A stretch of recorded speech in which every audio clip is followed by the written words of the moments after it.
बळे आगळा राम कोदंडधारी, महाकाळ विक्राळ तोही थरारी.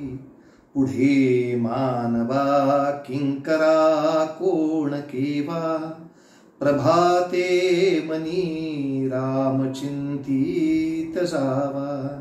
जय जय रघुवीर समर्थ पुंडलिक वरदा हरी विठ्ठल श्री ज्ञानदेव तुकाराम. पंढरीनाथ महाराज की जय.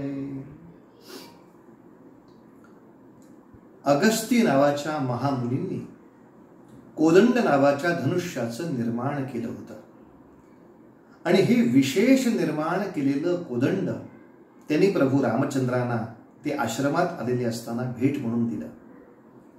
खरंच काही वेळेला या रामायणातल्या कथा ऐकून मोठी संभ्रमित अवस्था होते.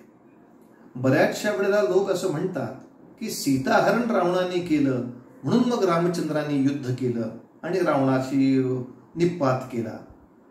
पण या ठिकाणी रामायणात असं दिसतं की जेव्हा अगस्ती ऋषींची भेट घेण्यासाठी राम लक्ष्मण सीता तिघेही आश्रमात आलेले होते, अजून सीता पळवलेली नव्हती, तेव्हा सुद्धा अगस्तींच्या मुखी हे वाक्य आहे की रामा, मला कल्पना आहे की तुझं रावणाबरोबर युद्ध होणार आहे, म्हणून मी हे विशेष धनुष्य तुझ्यासाठी तयार केलंय.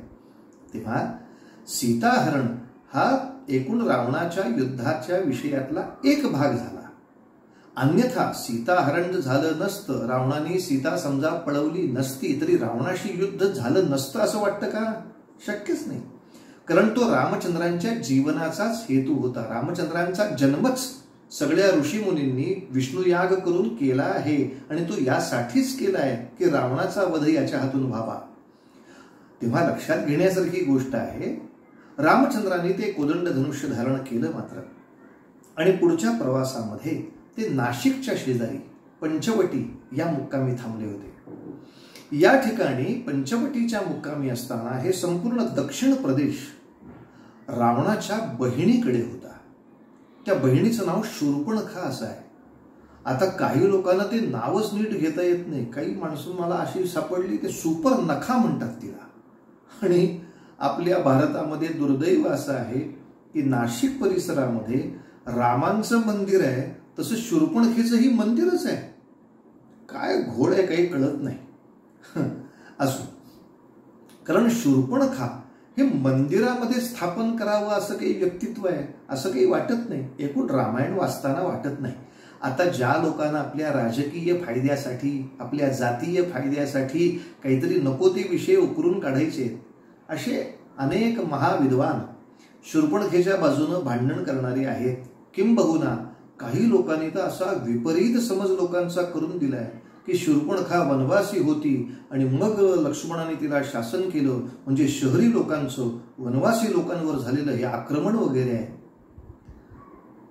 शूर्पणखा त्या दंडकारण्यांची गव्हर्नर होती, स्वामिनी होती, आणि ती वनवासी, गरीब, दरिद्री, आदिवासी, गिरिजन अशातली कोणीही नाही. ती रावणाची सख्खी बहीण आहे, ज्याचं सोन्याचं साम्राज्य आहे. अशा प्रचंड मोठ्या महाबलाढ्य रावणाची ती भगिनी. ती त्या पंचवटीपाशी आली. तिनं रामचंद्राला पाहिलं आणि तिच्या मनामध्ये कामवासना उफाळून आली होती, आणि म्हणून ती रामचंद्राकडे आली. विचारू लागली, माझ्याशी विवाह करशील का? मी रावणाची बहीण आहे. तेव्हा रामचंद्रांनी नम्रपणे नकार दिला की बाई ग, मी विवाहित आहे, मी असा आता विवाह करू शकणार नाही. माझा बंधू या ठिकाणी आहे, त्याला पाहिजे तर विचार. आता जी शूर्पणखा म्हणती आहे की तू माझ्या मनात इतका भरला आहेस, माझं एवढं तुझ्यावरती प्रेम जडलंय की आता मला तुझ्यापासून चैन पडणार नाही. तिला रामचंद्रांनी सांगावं की मी माझ्या बंधूला विचार. ती तशीच बंधूकडे निघून जाते. मग माझं प्रेम जडलंय किंवा मला तुझ्याशिवाय चैन पडत नाही, या सगळ्या वाक्याला काय अर्थ राहिला? मुळामध्ये ज्याला राक्षस संस्कृतीमध्ये जे आलेले आहेत, या दृष्टीनं त्यांना हा नाही तो, तो नाही तो, अशा तऱ्हेची ही मनोवृत्ती त्या क्षणाला तिची दिसलेली आहे. तेव्हा शूर्पणखेची किती कौतुक करायची, किती मखलाशी करायची, हे किमान शहाण्यांना तरी कळलं पाहिजे.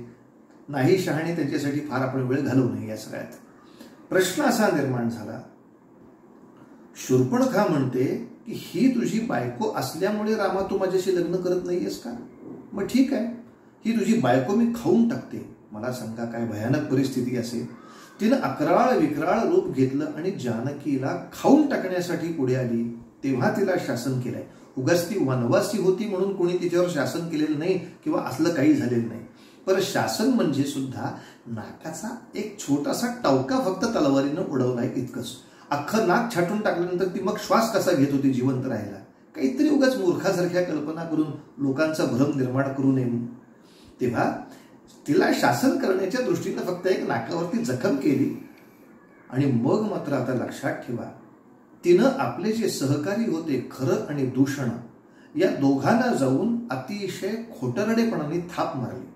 आणि ती त्यांना सांगती झाली की या सगळ्या पर्णकुटी सीता नावाची एक सुंदर स्त्री होती, तिला घेऊन मी ती माझ्या भावासाठी रावणाला भेट देण्यासाठी मी प्रयत्न करत होते आणि माझ्यावरती हा हल्ला झालाय. मला सांगा, या शूर्पणखेच्या खोटारडेपणाला धरून सुद्धा तिची कौतुक करायची आपण? म्हणजे मग तुम्ही कशाचं कौतुक करता? खोटारडेपणाचं. खोटे सगळे आळ आणून कोणातरी माणसाला त्रास देण्याचं.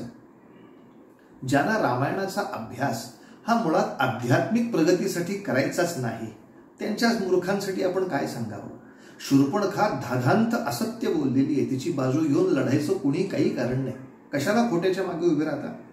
अशा वेळेला खरं आणि दूषण हे दोन राक्षस 14,000 आपल्या सेवकांना घेऊन ते गेले होते. एका मुहूर्तामध्ये 14,000 राक्षसांचा वध त्या ठिकाणी रामचंद्राने केलाय. तेव्हा समर्थ रामदास स्वामी या श्लोकामध्ये आपल्याला असं सांगतात, अरे या 14,000 राक्षसांचा वध केल्यानंतर ज्या रावणाला स्वतः काळ सुद्धा घाबरायचा तो रावण थरकापून गेला.